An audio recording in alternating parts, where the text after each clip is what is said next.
Matias Rojas no São Paulo e Vitor Sá no Corinthians. Vídeo de hoje do canal do Nicola responde a essas duas especulações e conta também que o Wendel, jogador do Zenit, se declarou ao Flamengo. Preciso registrar também uma contradição. Leila Pereira veio a público para contradizer Abel Ferreira em relação a arbitragens no Campeonato Brasileiro. Falo também sobre Júnior Alonso com um filme queimado no Atlético. Novidade importante no Cruzeiro, últimas do mercado, bastidores, finanças e um problemaço no Vasco da Gama.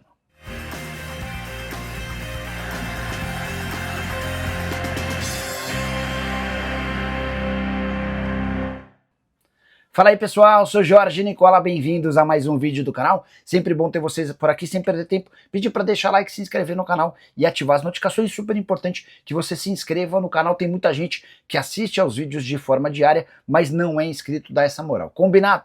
Queria, antes das notícias, registrar o palpitão do Nicola dessa quinta-feira, que depende de 3 resultados. Estou indo em 2 times ingleses na Liga Europa. O Aston Villa precisa ganhar do Young Boys em casa. O Nottingham Forest precisa ganhar do Malmo também dentro de casa. Para completar, preciso da vitória do Fluminense contra o São Paulo com 15 desfalques. E a cotação final dessa odd ficou bem legal, 2,44. Melhor parte vem agora, clicando no link que está no comentário fixo e fazendo seu cadastro na mais antiga parceira do canal do Nicola, o bilhete pronto com esses jogos que eu estou sugerindo já aparece para você fazer sua fezinha, super simples, fácil, não vai perder essa chance. Combinado?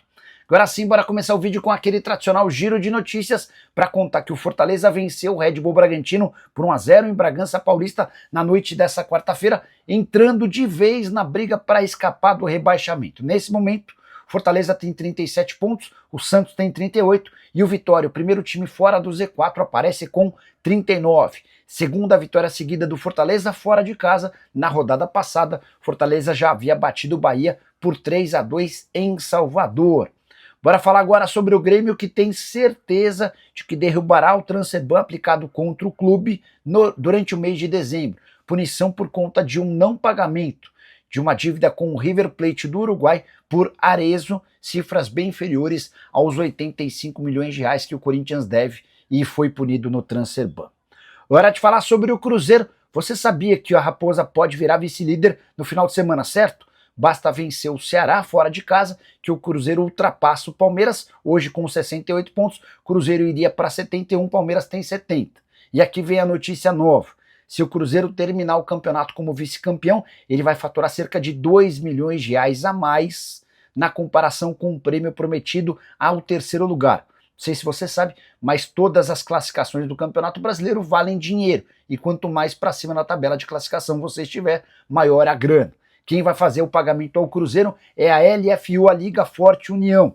Antes de gravar esse vídeo, consultei uma pessoa importante da LFU para entender as cifras. Ela disse que não podia passar especificamente os valores, mas contou que os pagamentos são muito parecidos ao do Campeonato Brasileiro do ano passado. Dessa maneira, importante registrar que o segundo colocado de 2024 ficou com 45 milhões e 700 mil reais. Já o terceiro colocado teve direito a 43 milhões e 400 mil. A gente está falando de uma diferença de 2 milhões e 300 mil reais. Essa é a grana que o Cruzeiro pode faturar mais caso ultrapasse o Palmeiras nas rodadas finais, além do confronto contra o Ceará fora de casa.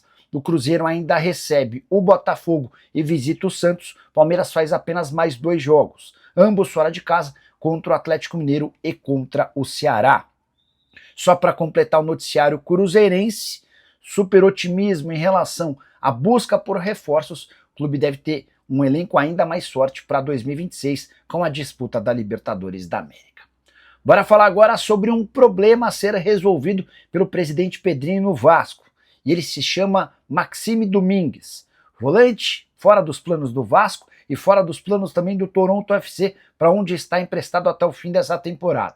O Maxime até começou bem por lá, chegou a ser titular absoluto do time, mas nas rodadas finais da Major League Soccer perdeu espaço e passou a ser utilizado como um jogador reserva. Ele deixa o clube ao fim do empréstimo depois de 25 partidas e apenas uma assistência, nenhum gol marcado. O Toronto FC já comunicou ao Vasco que não tem a intenção de contratá-lo em definitivo, nem de prorrogar o empréstimo. A questão vem agora. O Vasco tem contrato com o Maxime até dezembro de 2026. Atleta comprado por 1,5 milhão de euros. Fora dos planos do Diniz e do presidente Pedrinho, o Vasco vai precisar encontrar um novo interessado no atleta. A tendência é que, por ser o último ano de contrato, que o Vasco só consiga um novo empréstimo, possivelmente sem compensação financeira. Se pintar qualquer possibilidade de compra, você pode ter certeza que o Vasco faz o negócio na hora. Hoje o Maxime Domingues está avaliado pelo Transfer Marketing em 1,2 milhão euros. Hora de falar sobre o Corinthians, que voltou a tentar a contratação de Vitor Sá, ex-atacante do Botafogo, hoje no Krasnodar. O Vitor Sá é um velho desejo do Corinthians. O Timão tentou contratá-lo em janeiro, não conseguiu. Voltou a negociar em julho, outra vez as pedidas altas do Krasnodar impediram qualquer possibilidade de acerto. Você deve estar se perguntando, tá bom, Nicola, e o que muda para agora? É que a partir de janeiro o Vitor Sá já vai poder assinar um pré-contrato para deixar o Krasnodar de graça na metade do ano que vem, quando se encerra seu vínculo com o clube russo. Dessa maneira, dá para dizer que o Krasnodar vai ter, em janeiro, a última chance de vender o jogador para tentar recuperar alguma parte do investimento feito quando da compra junto ao Botafogo. O Krasnodar desembolsou 1,5 milhão de euros. Se não vendê-lo em janeiro, o Krasnodar vai ter de aceitar a ideia de perder um jogador que é titular absoluto por lá, de graça. O Vitor Sá já deu indícios de que não pretende renovar seu contrato e voltar ao Brasil. É uma das prioridades. Atacante de lado de campo, pode jogar pelo lado direito, pode jogar pelo lado esquerdo, 31 anos de idade, com a camisa do Krasnodar na atual temporada, 20 jogos e 4 gols. É só importante contar que para contratar o Vitor Sá, o Corinthians vai precisar primeiro pagar os 85 milhões de reais que deve em punições impostas pela FIFA. São 41 milhões de reais ao Santos Laguna e mais 44 milhões de reais a Matias Rojas. A saideira sobre o Timão: Memphis Depay vai jogar a semifinal da Copa do Brasil contra o Cruzeiro, jogo marcado para 10 de dezembro. Essa é uma convicção dentro do Corinthians, apesar de um problema no joelho, ele vem tratando e vai haver tempo hábil para que o holandês esteja em campo na decisão corintiana. Hora de falar sobre o Galo, informação importante. Jornalista Guilherme Frossar, que cobre o Atlético, garante que Júnior Alonso queimou seu filme com a cúpula atleticana depois do episódio na final da Sul-Americana, derrota nos pênaltis para o Lanús no último sábado. Qual que foi a treta? Você sabe que o Atlético empatou no tempo normal, empatou na prorrogação, foi para os pênaltis. E o Júnior Alonso tem capacidade e costume de cobrar pênaltis. Então imaginava-se que ele assumiria a responsabilidade e seria um dos batedores ao longo da decisão por pênaltis. Não foi o caso. Júnior Alonso não se sentiu confortável e confiante e optou por não bater. O problema é que alguns jogadores que não batem pênalti, como por exemplo o Vitor Hugo, se colocaram à disposição, e o Vitor Hugo fez uma péssima cobrança. Foi justamente o erro do pênalti dele que determinou o título do Lanús e uma temporada amarga para o Atlético. Os batedores dos pênaltis do Atlético na decisão de sábado: Hulk começou batendo, perdeu. Scarpa e Igor Gomes acertaram. O Biel, que entrou no segundo tempo do jogo, perdeu seu pênalti. O Everson converteu, o Alexander converteu, até que o Vitor Hugo apareceu para bater para a defesa do goleiro do Lanús e o vice-campeonato. Importante registrar que o Júnior Alonso tem contrato com o Galo até dezembro de 2026. Ele havia sido comprado do Krasnodar por 1,1 milhão. Frossar não crava que o Júnior Alonso sairá a qualquer custo, mas a impressão não ficou boa e a percepção é de que, se pintar proposta razoável pelo zagueiro paraguaio de 32 anos de idade, o Atlético não criará dificuldades para negociá-lo. Alonso, que ao longo da temporada soma 58 jogos e uma assistência. Bora falar agora sobre Palmeiras. O amor entre Leila Pereira e Abel Ferreira parece ter acabado. E foi a Leila Pereira, presidente alviverde, quem fez questão de contrariar de forma pública o técnico Abel Ferreira. Só para você entender essa história, o Abel vem reclamando há vários jogos da arbitragem no Campeonato Brasileiro. O técnico português tem deixado claro que o Palmeiras perdeu o título do Campeonato Brasileiro para o Flamengo por conta de erros de arbitragem.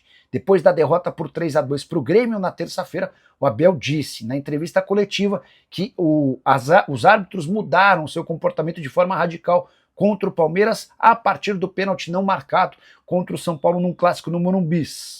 A impressão que o Abel quis deixar é de que os árbitros passaram a ter medo de errar a favor do Palmeiras e estão prejudicando o Verdão. Mas, nessa quarta-feira, em um evento da CBF, Leila Pereira acabou com esse discurso do Abel Ferreira. Dá uma olhada na frase da presidente alviverde. Não acredito que esses últimos 5 jogos que não conseguimos vencer foram em virtude de arbitragens. Não posso terceirizar responsabilidades que são nossas. Não vencemos por incapacidade nossa. E isso é muito claro para mim, para o diretor de futebol, o Anderson Barros, e acho que também é muito clara para o nosso treinador. Vamos corrigir esses problemas. Leila, nesse discurso, ainda disse que os erros de arbitragem acontecem para todos os times de futebol no Brasil. Só para completar, vale a lembrança de que Leila Pereira e Samir Chald, presidente da CBF, andam extremamente aliados. Ela foi a única presidente de clube paulista que declarou apoio desde o começo a Samir Chald. Todos os outros presidentes de clubes paulistas optaram por apoiar Reinaldo Carneiro Bastos, que nem conseguiu lançar sua candidatura. Resta saber como Abel Ferreira vai lidar com essa cornetada, essa crítica pública feita pela presidente alviverde às vésperas da final da Libertadores da América. Palmeiras e Flamengo se enfrentam no sábado, 18 horas, em Lima, no Peru. Há quem garanta que Abel já cogita ir embora se terminar a temporada sem títulos. Também sem o apoio da presidente, talvez essa opção de sair fique ainda mais fácil. Bora falar agora sobre o Wendel, volante revelado pelo Fluminense, jogador que pertenceu ao Sporting, foi vendido ao Zenit e quase voltou ao Brasil para jogar no Flamengo, no Palmeiras e no Botafogo. E o Wendel, às vésperas da decisão da Libertadores, resolveu se declarar torcedor rubro-negro. O volante do Zenit repostou uma foto da esposa, em que a esposa registra o momento em que o filho do casal embarca do Rio de Janeiro rumo a Lima, no Peru, para assistir ao Flamengo. Já era um primeiro indício de que a família é rubro-negra. Afinal de contas, o filho do casal está indo à capital peruana para assistir ao jogo e para torcer pelo Fla. Pois bem, o Wendel não fez questão nenhuma de esconder essa opção pelo rubro-negro. E na legenda da repostagem que ele fez da foto da esposa, o Wendel escreveu rumo ao Tetra, seguido de corações vermelhos e pretos, para deixar bem claro de quem ele estava falando. O Wendel, que teve pelo menos 2 oportunidades de fechar com o Flamengo, o negócio só não aconteceu por conta das pedidas do Zenit. O Wendel, que quase virou reforço do Botafogo na janela da metade do ano, estava tudo acertado entre as partes, mas o Botafogo não cumpriu com prazos combinados entre os clubes para pagamento e o Zenit desfez o negócio. Dessa maneira, o volante, avaliado em 20 milhões de euros, permaneceu no futebol europeu. Ótimo jogador, tá? Se viesse ao Brasil, seria titular em praticamente todos os clubes. Resta saber se com o Jorginho, com o Saul e esse meio campo super reforçado do Flamengo vai haver vaga para o Wendel num futuro não tão distante. A saideira sobre o Fla, 14 telões serão espalhados pelo Maracanã para a transmissão da final.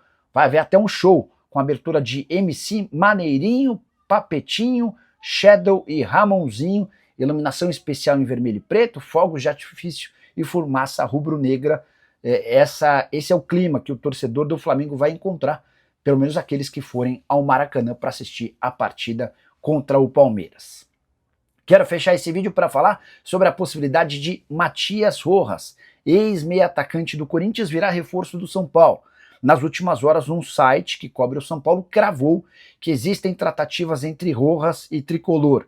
Antes de gravar esse vídeo, procurei 2 dirigentes do São Paulo para saber o que há de verdade nessa história. Primeiro, contar um pouquinho sobre o momento do Matias Rojas. Desde que deixou o Corinthians, ele já peregrinou por alguns lugares sem dar certo em lugar algum. Esteve no Inter Miami, mais ou menos. Foi para o River Plate, foi mal. Depois para o Portland Timbers, também mal. Tanto no River Plate quanto no Portland Timbers, 8 jogos em cada um desses clubes e 1 gol marcado. Contratos curtos e rescisões rápidas. Matias Rojas, aos 31 anos de idade, está livre para escolher seu futuro.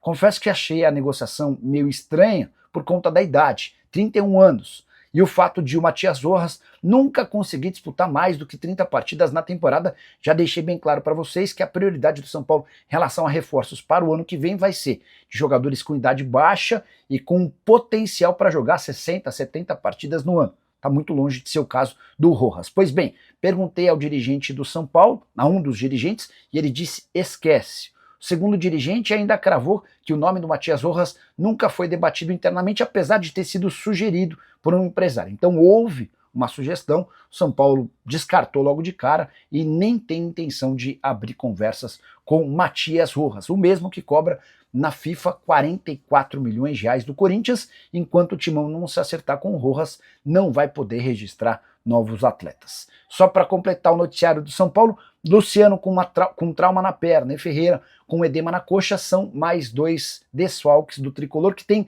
15 baixas para o confronto contra o Fluminense na noite dessa quinta-feira no Maracanã. A última do São Paulo, o tricolor quitou uma dívida de R$1.900.000 com o Leandro Guerreiro. Você lembra dele? Ex-atacante do próprio tricolor. O Leandro conseguiu na justiça cobrar 20% do direito de arena durante a sua passagem pelo Morumbi. E você acha que o São Paulo tem chances contra o Fluminense na noite dessa quinta? Gostaria de Matias Rojas no tricolor? Já usa o espaço para comentário para registrar sua opinião. Só não esquece de deixar like, de se inscrever no canal. A gente se encontra assim que surgir notícia. Tchau.